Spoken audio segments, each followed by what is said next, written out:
Tito Delfi, Tito Delfi, Tito Delfi.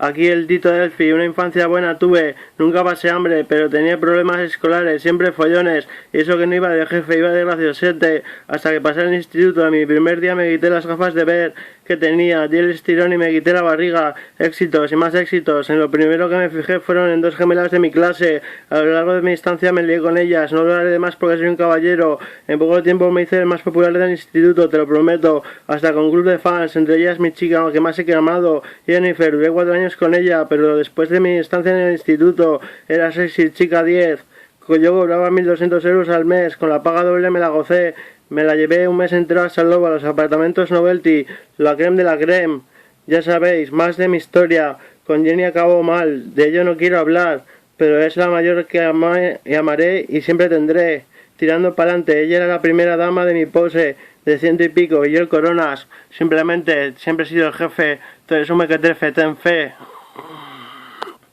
Aquí un temita, aparte del alcohol, la goma biocasional, apetece cosas muy interesantes para tu música y escucha la mía, hoy es mi día, mira a mis enemigos sin energía, oye, no hay que me follen, la familia Boyer, joder, soy un destroyer y mis cosas ayer, ¿no crees? La vida está llena de sabores, chica, no pretendo que te enamores, solo portarme bien para meterme en el Edén y luego que nos faltan chicas que se van a este joven quien después de los gana con mi barriga tan sana.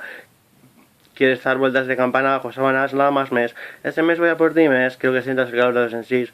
Pon tu barca en la arca, o soy animal de ese margal más hardcore. De todos modos, si no es mejor. Que te acol también rimas en voz ahí, topia, no, sí, mi rap está bien así difícil. Eso ya regresa de 15 de septiembre. Demasiado cómodo para más locas, sería el suicidio. Pero aquí sigo y mira cómo se han transformado ese pasario. De eso es la para directo del escenario. Era la idea de fortuna mía, es el amor al sexo sin amor lo que me guía. Así que disfrutar, ustedes chicas 16. Que ningún hijo de puta os dé menos de lo que os merecéis. Mira, no es típico, te dejan el slogan como un gatílico, hay que me puede clasificar, soy un científico, te dedico al hip hop, escucho, se lo pongo, practico, educo a este chico, pero a los dos chicos, coño, si alguna vez no me acorra la pillo una cara y si me despejo, sigo el galón de mí, no es mi único amigo, me desconectación hasta de corazones, con razón es KSM, que es una despedida de soltera, si digo bailar y que whisky beberás, aquí me quedo salvado por la campana, simplemente porque lo mío es hacer pelo y pana, aquí estoy el reto en un concierto donde sea, aquí me lo pulo en el momento, se hizo famoso a mi costa y eso te prometo que no se quedará así. Zaragoza es pequeña, te he de encontrar y ya verás cómo te voy a destrozar.